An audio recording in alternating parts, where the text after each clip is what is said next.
Welcome to Real Estate Real World, where we talk to the movers, shakers, and leaders that are getting it done right now in the real estate industry and beyond.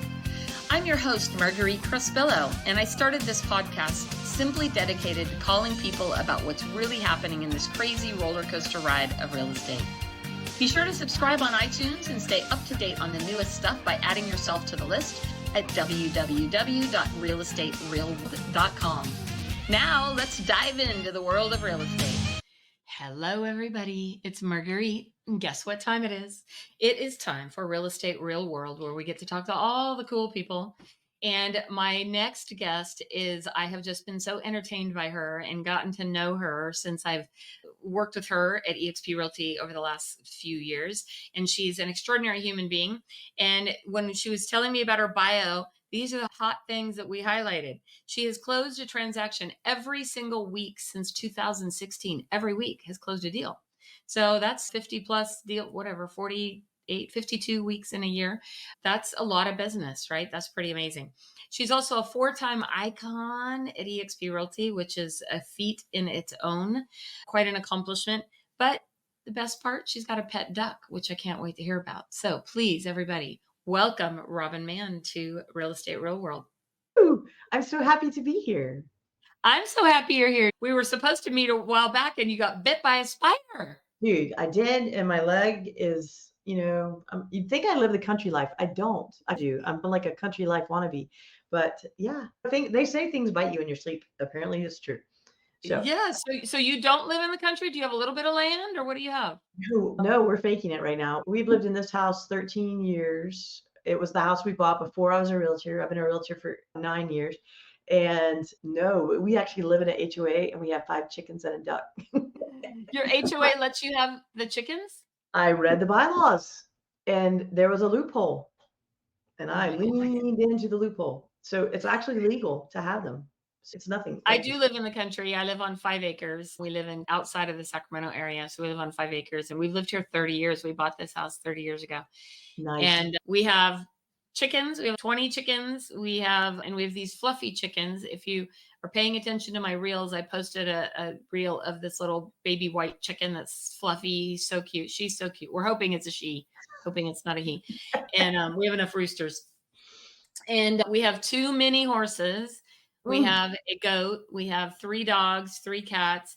And so both my sons are currently living on our property. So we have a guest house that one of my sons lives in. And then my other son bought a trailer to park it here for a year because he's saving money to buy a house. So my son, Philip, who has my grandson, Jordan, the reason the majority of the animals are here is because of them. So Jordan, my grandson, I can't ever turn him down, right? So Right. Philip sends Jordan in to ask Nina for what he can have. But out there I think they have snakes. I won't even go into their trailer because they have snakes. No. They have a turtle, a big old turtle, fish. I think my grandson, Jordan, has a tarantula, but I will not walk into the trailer if there's snakes there.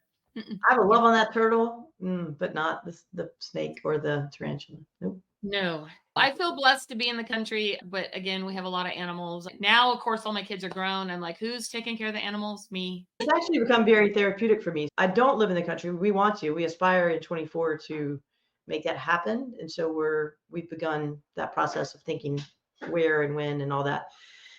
Because I do aspire to be in the country, but it actually has been therapeutic. Our kids, so we don't call ourselves empty nesters. We have a launch pad. So our kids have launched. They're not gone. They're not empty. Because empty nest is so sad. Like it was heartbreaking. I was a hot mess for about a year. Mohawk. Yeah. That happened this year. So this year, our son went to college in London and our daughter is in Tennessee. So this is our first official year. And so, yeah, I got the chickens and the duck this past spring. And literally people are like, you're going to hate that. It's so cold and dirty. And I'm like, no, it forces me to get outside and be one with nature and put the phone down and tell my clients I'm busy for a minute and then go be at one with nature. I actually really enjoy going out and hanging out with my chickens and letting them wander around. It is definitely very therapeutic. You have to focus when you're in there with the chickens, for sure. You are. And like they purr. Do yours purr? They make little, yeah. I can't that was horrible. Really? I can't imitate the sound the chickens make other than Ours the kind loud of ones. coo and purr, and we're just like, oh. listen to that. We don't have any roosters. That's how you can get by in a neighborhood potentially, is if you don't have a rooster. And we didn't used to have roosters, except that again, we live in the country. So when we have now we have a chicken mansion that's like actually more like a chicken jail because we lost a lot of chickens. And but the roosters will protect the birds. So Yes, if you have a rooster, but a lot of people don't like the roosters because they're loud and obnoxious, but I want one. they're pretty cool. You got to if you're gonna have a rooster, have them raised from like a baby rooster because then they're friendly. If you Okay. get one that's already grown, they have their You're little fights and cracking me stuff. up. Our duck, his name is Edward. He has taken on the role of rooster. When you first time you let him, he has his own coop. So when he comes out in the morning, he goes over and watches as we let the chickens out, and he like looks at them, make sure they're cool, and then he'll go about his business. And then at night, he won't go to bed unless they're in the bed. That's funny. He's like our little rooster. It's funny. So how this all like ties into real estate. The funny part is that, so many people there's this whole like cult going on right now. Like I see it on TikTok a lot and Instagram, some of the socials, because people are like wanting to go back to simpler times, right? We're seeing Right? more people want to homestead, have country properties. I'm seeing, because I love to bake bread and cook, I'm seeing a lot more people doing sourdough bread, cooking more from home, having gardens. Like Yes. gardening is becoming a big thing. And I just think people are wanting to get back to those. Well, I do, and I love. So I lead a call every morning. It's a free call. We can talk about it later. I don't want to plug anything here that's not appropriate. So I lead a call every morning. It's open to anyone, and it's for 30 minutes. And so one of my agents is on there, and she is new to being one of the agents and not and one of my business partners. She loves sourdough bread, and she loves making it. And so I told her, I was like, why don't you have a cooking class at a local place and invite the public? Oh my gosh. She did this. She started delivering little loaves to the local businesses, and she started delivering loaves to her neighbors, the little bitty tiny sourdough, like little ones. Rolls. And for Veterans Day, she gave out hundreds. She showed video of her kitchen where she was baking hundreds of sourdough breads, but she has started her business. Like she's getting clients because she's doing sourdough starter kits. And so people are reaching out to her because they want the sourdough starter kit. And then she puts them in the systems, nurtures them, and she's getting clients off of it. That's so brilliant because first of all, I love to bake bread. I have somebody coming over tomorrow to get starter. Yeah. And I haven't done classes because I don't feel like I'm not that good. Like I bake edible bread. I wouldn't say I bake like this glamorous, this beautiful stuff that they like. People are, again, it's a whole cult. If your bread doesn't have this crumb and doesn't look like this, and you didn't Yeah, do these no. art designs on it, and I'm like, look, I have bread and my family eats it. That's about You as eat it. far as I can go. Exactly. If you're an agent and trying to figure out how to get business, this right here, this is like gold, platinum, Cool. whatever you want to call it, because this is how you can really start to build your business. Like we did a class last year. We did a chocolate and charcuterie class. And Ooh. oh, it was good. And we hired a gal. So if you can't, my point is, if you can't cook it or make it, there's people out there that can and love to do it. We I hired love this that gal. idea. Oh, she came in. We had about 40 people come because I have my beautiful dream kitchen I've wanted. So that it Oh, took me 30 years to get. She came in. We had about 40 people come, and she did all these charcuterie boards. We learned how to do some of the little fancy stuff they put on charcuteries yeah. and chocolate. And of course, there was wine. So I am all over this idea. it was fantastic. And out of that event, we got quite a few referrals and people that we're going to do business with. So events are my thing. That's my jam. I love to have events and parties and that kind of stuff. But for agents, like how brilliant is that to take the combination of your two skills and Yes. be able to reach out to, you said she did it with the military. Would she do She did it veterans? for Veterans Day. She said, "Do you have a veteran?" And so I built my entire business on Facebook. Like when I started, I knew no one in this community, and I just started working Facebook groups and became the mayor of the different towns that we live in via Facebook. And so I told her to do that. Like I taught her how to do that on Facebook. And she said, okay. So she put out a post that said, hey, if you have a veteran in your life that's local, I want to give them a present for Veterans Day. And please send me their information or send me your information. And she got, I mean, I know she made a couple hundred loaves of the rolls. Yeah. And Right. she just gave it to them as a thank you. But then Yeah. she got all of those people. So like she had people coming to her house or people coming to a place of business to pick them up. Like she didn't have to go deliver. I think she did deliver some just to be kind to some folks. Right. But I'm big on that. Like my big thing is being authentic and find what you love, lean into that. And then if you would just lean into that, you're going to get clients. Like I volunteer for a bird rescue. That's how I got my duck and I got my chickens. There's a local bird rescue. I transport for them. You'll love this story. This is a great story. I had bought a VW Bug convertible a few years ago, and I had stopped by the rescue to do something. And I had helped them buy a property. I had helped the rescue buy a property, and I was going out to the new property. And so the director said, "Can you take some chickens out there? Somebody's adopting them." And I'm like, "Sure, yeah, no trouble." Oh my gosh, 12 carrier cases full of chickens in the back of my VW convertible Bug with the top up because you can't have the top down. So you're riding down the road and roosters are crowing. Do you know how loud a rooster crows in your ear? Oh, yeah. Randomly. I wish I had filmed it. It was been so great. But it was so super much fun. So I do that all over the place. When I'm out, if I'm out showing homes or I'm going to somewhere, I'll check they have a transporter list where they have sick birds that need to be picked up. I'll check the transporter list. One, I make a contact at the house or the business wherever I'm picking up. And then I take it back to the rescue and I meet those people. I've sold several homes and helped those people buy at the rescue and then their friends and then transports. Like I converted a for sale by owner the other week because when I came to pick up the bird, it was a for sale by owner house. Wow.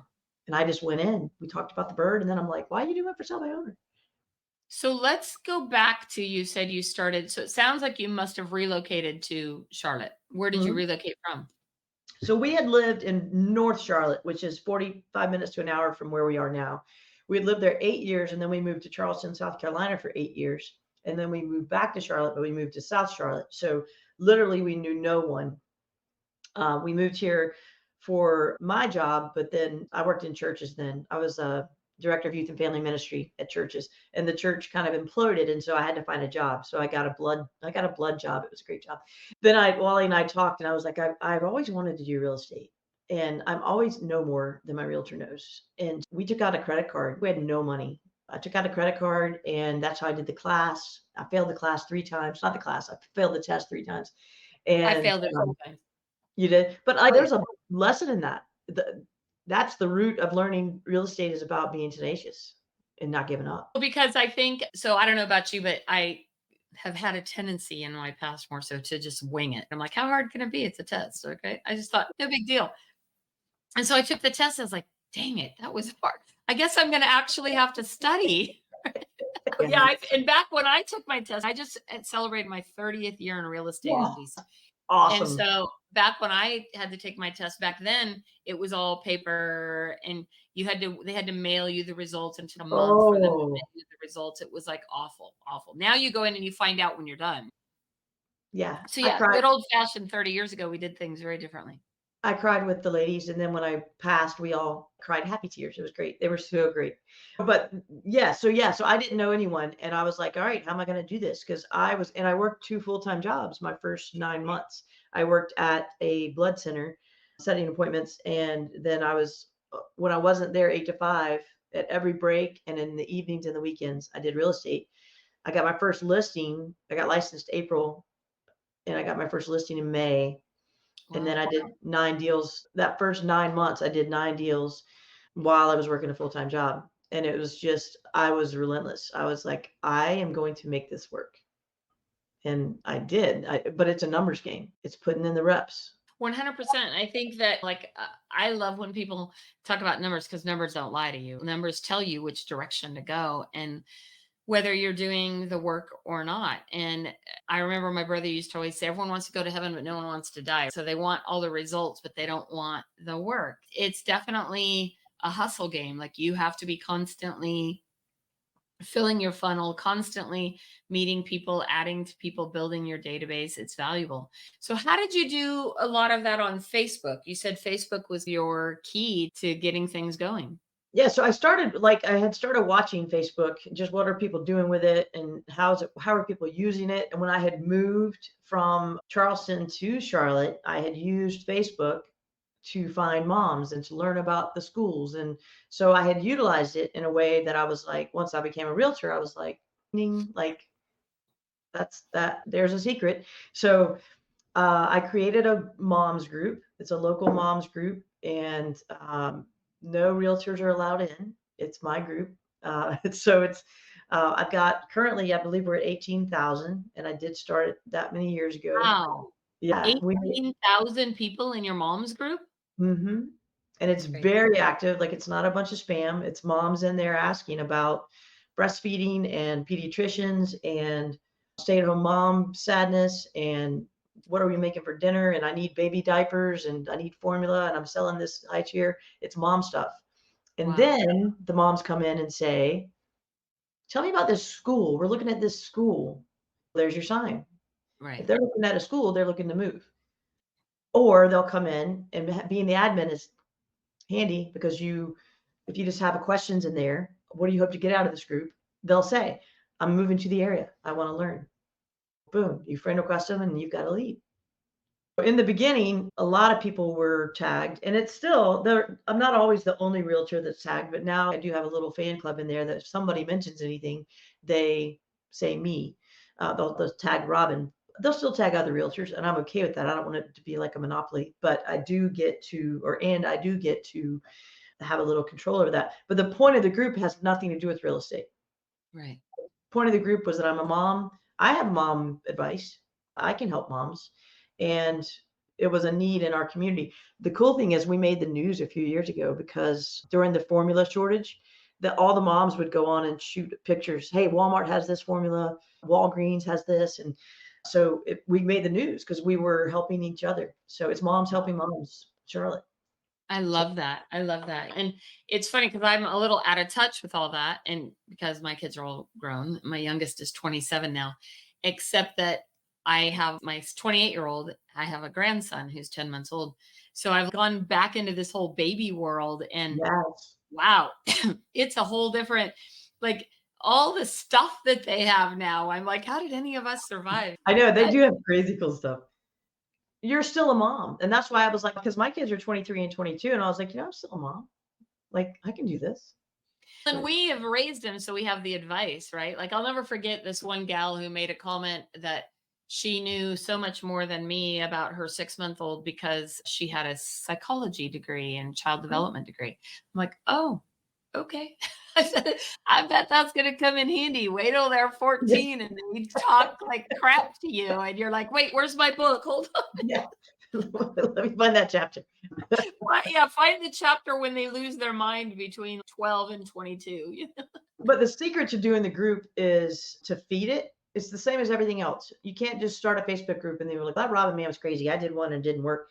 You have to feed it. You have to put out information that the moms are going to want to respond to. Hey guys, what are you making for dinner tonight? What's your favorite book? Like you put in stuff, and then you can trickle in questions like, if you had to pick a school to go to in the area, which school would you go to? You do your market research. It's an opportunity to do market research right within a community that is your community. So I also have a group called I Love Charlotte, and it's about Charlotte. And I post events that are happening, and people post businesses, and people ask questions, and who's the best dentist on the east side. Like, so anything I have a plant group. I have a part of the animal rescue group.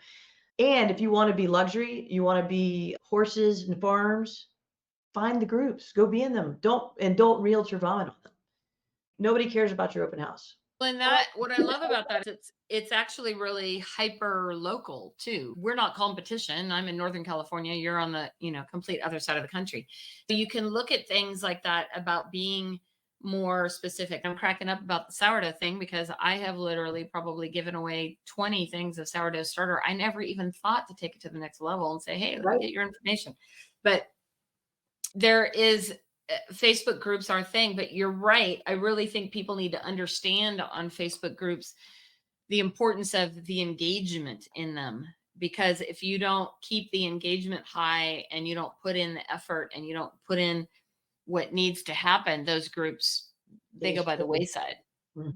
And you get like in the beginning when I started the group, I just added all my sisters. Like I have 4 sisters. I just added them in. I'm like, girls, help me build this. And they would feed the group. They would feed a baby article or a special, or they'd ask a question. They don't even live here. They live in Tennessee and Georgia and Florida. But I added them in the beginning just to get some momentum. And then I started friending people on Facebook, like within my own neighborhood, and say, hey, will you join this mom's group? So, and now we have 18,000. It's funny that you say that because the very first party I had when I got into real estate, I ended up having a holiday Christmas party. And the reason I did the party is I wanted an excuse to get dressed up because I love to see my husband in a tux. I'm like, let's get dressy. Let's do prom night type Right. event. And I invited all my family and friends and a few extra like clients that I knew because I was afraid nobody would show up. And I ended up having about, I don't know, 40 people there. Probably half was family and friends. But I ended up getting 4 transactions from it. It was the fun. We still do a holiday party every year. We just had our holiday party in December. We had almost 200 people come. It was a blast. That's phenomenal. Yeah. And so I love to do events. And I just really feel like what has happened the last 3 years in the industry with just the craziness of COVID and the markets and everything like that is that so many people jumped into the market without any real plan. They thought, oh, I could do that. My agent made a ton of money and all they did was put a sign in the yard. And now we're starting to see a shift in the industry. That means you've got to pay a lot more attention to the details and you have to actually engage a lot more with people, right? What are you seeing in your market out there? So we are barely toe tipping back into multiple offers. Like they're slowly starting. We starting in October, we were doing really great. October, the market hit a wall and everybody just chilled. And it just like anybody, you can tell the listings that hit on October 1st versus September 1st, like they just sat and everybody was like, Yeah. whoa, what's happening? Unless they were in the $1 million range, which so the average price point in my area is about 500, 600. If they were $1 million, they were cash deals flying off the market in multiple offers. If they were anywhere in that average range, they were sitting. But like this last week, I've got people that are in my organization and they're like, okay, Robin, I got a multiple offer. And they've never done multiple offers. Some of these people, they weren't here a couple of years ago when they were happening. So we're coaching about that. So yeah, so it's picking back up. And I personally have 4 listings coming. So I know that if I have 4, you probably have 4 and somebody else has 4. So the listings are coming. So tell me about this morning call you do. Like, how did you start that? And what is that? You're welcome to pitch it. If somebody Okay, on here wants to hop on that call and you're okay with it, I'm totally good with it. We're here to help, right? Collaboration great. over competition. Yeah. Awesome. So it's called Real Estate MF. The MF's for Monday through Friday, but some people pick other words there. And it's 9:15 to 9:45 a.m. Eastern. I do have some West Coasters who come to it, and it Yeah, is that's early always, for me. I know it's very early. It's always live on TikTok and live on Instagram if you want, and it's recorded on Instagram instantly. So if people just want to watch it, they can go to my Instagram and see. And then I have an awesome VA who takes it and makes it for my YouTube. So if you don't want to if you can't be at the call early, you could go to my YouTube or to my Instagram and find it. But all it is we talk real estate. We spend the first 10 minutes or so celebrating wins just because I feel like we're really hard on ourselves. And so we spend time like it'll be silent. And I'm really big on the pause Yeah. and the uncomfortable pause. And so I'll be like, nobody's got to win. And then we'll just sit there and then they'll start popping out. I'm like, did you send an email yesterday? Because that's a win. Did you talk to a human? That's a win. But then we go into people are like, well, yeah, I just got, a $3 million listing and that's my win, or I just went under contract. So the first part is wins. And then we dive into real estate, like a real estate conversation. And it's everything from I love lead generation. Like if you say, Robin, all you can do the rest of your life is generate leads. All right, let's go. Like I love it. It's a big fun game to me. So we talk a lot about lead generation, how to use events to get leads, how to use your own personal interest to get leads. And I do everything not paid. Like I've built my entire business with no paid ads, no paid leads. Like it is authentic networking organically on social media or with humans. So we talk about that. And then we'll dive into taxes and we'll dive into loans and we'll dive into problem solving of people's stuff. It's not a giant gripe session. It is a let's share what's working. We talk AI. Like I use a lot of AI to help myself be more efficient. So we talk about that. On occasion, I'll have a vendor come in and talk about something, but typically it's just us sharing, and it's a lot of marketing ideas because I love to use the upcoming topics to create something. So like for December, I challenged them to create an event that was a not necessarily an attend event, but a donation event. Do a sock drive or a diaper drive. So they did a sock drive, a diaper drive, a coat drive. They put boxes in town and they used it for content. So we talk about content creation a lot. Like, what do you create? What do you do to make people engage with you? So we did that, and it's fun because people come up with the sourdough idea. But what I love, what I think the best form of lead gen is find something you love and then go do that. And then while you're there, think that every person you're encountering needs a home to sell or needs a home to buy. Every single person you meet needs to live somewhere. So if you just be a real cool person to them and build a relationship, within minutes they're going to know you're a realtor because then they're going to ask. You do the common, Marguerite, what do you do for a living? And you answer, and then you pause. And that They awkward always pause, ask, what do you do? exactly. They're going to kick in and go, what do you do? Oh, I'm a realtor. And then boom, you're in. It's funny because right now I'm putting together a product, a resource package of checklists and things like that that we're going to be making available. And so I've been writing the scripts and writing this stuff. And I was doing the one this morning on your marketing calendar. And it's interesting because the conversion rate on your database and sphere of influence is like 3 to 1. It's ridiculous. When you Right. get in front of people and talk to people, your odds are really high. But as a real estate agent, so many agents want to press that magic easy button they think that exists when it comes to advertising. And we're the biggest suckers for advertising salespeople, right? They're like, but Robin, if you get one deal from it, those park benches at $5,000 makes sense. And you're like, Yes. I don't No, think it does, they but don't. we're suckers for it. And so agents are always waiting, like I said, for that magic button where they can just spend a couple $100 and they're going to get like a bazillion leads. And it's so refreshing to me to hear from you, who 9 years ago didn't even know what you were doing, didn't know the market, and built it from scratch with no money. I just wish more agents would pay attention to that and realize how important that actually is, that relationship, that getting face to face. Oh yeah. When I started door knocking, and I love door knocking, by the way, I got a $2 million deal out of door knocking. People are like, they don't like it. I love it. I would do it every day if I could. But when I first went out door knocking in luxury neighborhoods, like $2, $3 million neighborhoods, I had an 8.5 by 11 piece of paper that I cut into 6 squares because I couldn't afford more. And I printed my stuff on it. And that's what I didn't even have good business cards. That's what I handed out. But it didn't matter because the point was, is I walked up to the door and I said, oh my gosh, I love that board you have behind you. Did you make that? Or is it a family thing? Or what's that about? You don't care about, I don't care about the board really, but I do because they care about it. And it's a way for me to connect. So that's all you have to do is go connect with people. People just are afraid to do that. And I say, for all these shiny dangly carrots that we get, go watch the person before you'll spend a dollar at all, before even $1. I don't care if it's going to end tonight. Go watch their stuff for 3 days. Commit to spend an hour watching their stuff for 3 days. If after 3 days you feel like they're of value to you, okay, then go buy it. But so many of us are just like, oh, buy it. And then we buy it. And, me included, I have a gym membership. I canceled it, but I'll buy it, but I won't use it. Right.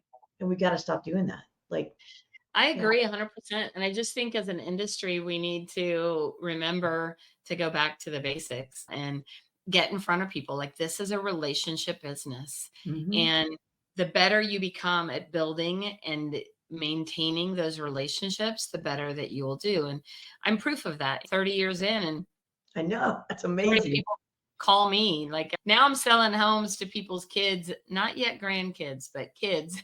That's so cool. It's exciting. And those are people that I've known for 25, 30 years. And they come back to you over and over again. And that to me is the true value of this industry as a whole. What do you do to love on them? What are some of your secrets? So I have done what I call a little letter of the heart, little story about my life. I send good old snail mail. I've been doing that for 30 years. You guys can see examples of that at margueritecrespillo.com on my blog. But one of my most popular letters was my grandfather lived with me for a while before he passed away, and he loved the Reuben sandwich. Oh. So I sent out a letter that we were on the hunt for the perfect Reuben, Oh. and I got so many responses to it. And then it became like this whole thing where we were we went to lunch each week and tried out their Reuben. So cool. It was a blast. So I send a little letter of the heart. I do that almost every month. Ah, And I do events and parties. I love that so much that you send that out every month, and it's And I just like a send it story. snail mail. And here's the reason why I send snail mail, because people are getting cheap and they want to send email. I get thousands of emails. I don't read them ever. Yep. But if I get a letter in the mail that says Robin on the return, I'm going to open it. Oh, what's going on with Robin? It's like that Christmas letter you get from Aunt Sally every year that gives all the family gossip, right? Yeah. Oh, you read it. So everyone reads that letter, right? They They do. always read it. Even if Yeah. you lie, you want to know what happened to your cousin Bob. I just write a letter and it comes from me and it comes from me personally. And I get so much feedback. But it does another thing. It helps you clean up your database, because guess what? If they've moved, you get their mail returned. So I send it. Right. I don't send it bulk stamp. I send it first class mail. Love it. And this is a true story. This is one of my favorite stories from my friend Jerry. And so I had sold Jeree a few houses over the years, from she'd gotten married and then got divorced and that kind of thing. And so all of a sudden I get her mail back one day, and she had bought a home, sold her home through somebody else. And I was like devastated. I'm like, Yeah. what? So I messaged her. I'm like, Jeree, I just want to see if did I offend you? Did something happen? Did you? She goes, oh my gosh, no. My boyfriend's sister got a real estate license. I had to use her. It was awful. I'll never cheat on you again. And it's a great way to stay in contact with your database. I even had somebody where I didn't do it for a couple months in 2020 when COVID and all that was happening. And I ran into her in the grocery store. She's, oh my gosh, did I get deleted from your database? And I was Oh, like, what? I love that. She goes, yeah, I haven't gotten your letter in a while. And I go, oh my gosh, no, that's not at all what happened here. Life just happened. I didn't send it out. So I love it's that. always just little stories about me and my life and whatever's going on. Like, I'm pretty sure I got to go look. I think I've written about my chickens, but if not, that might be next month's letter. Definitely. Um, and people know that I sell real estate. It still has my branding on it, but it's I not love like this. this whole, oh my gosh, look at it's not about real estate. I've written Love about real it. estate twice in 30 years. One time I wrote when the market crashed back in 2006, 7. Yep. And then I wrote another one again in real estate when the market was like going nuts in 2020. So I don't really write about real estate. I just write little stories and adventures about my life. And my kids all know that they're fair game. So if they do something funny, it's going to probably be in my newsletter. So I love that so much. it's a blast. And yeah, like I said, you can go on over to my website and you can see examples for years of the letters that I've written. And it's a lot of fun. I enjoy it. And what a cool thing later in life. Now you have this almost a journal that your kids and grandkids, your Nina, right? You said your Nina's your I grandma am. name? I go by Nina. Yeah, that's my Um, grad name. And I've thought about that because I have a ton of them. I thought it'd be really cool to put it into a book or something like it that. would So I have to go be. back. I don't have all of them because back in the old days, we actually. And I don't know if this would serve as well, but I just started doing, I finally jumped on that send out card train. And I did so reluctantly. I had tried it a few years ago and I couldn't make Oh, it that work, thing's the best. but it is phenomenal. I've been sending out those cards for birthdays and closing anniversaries.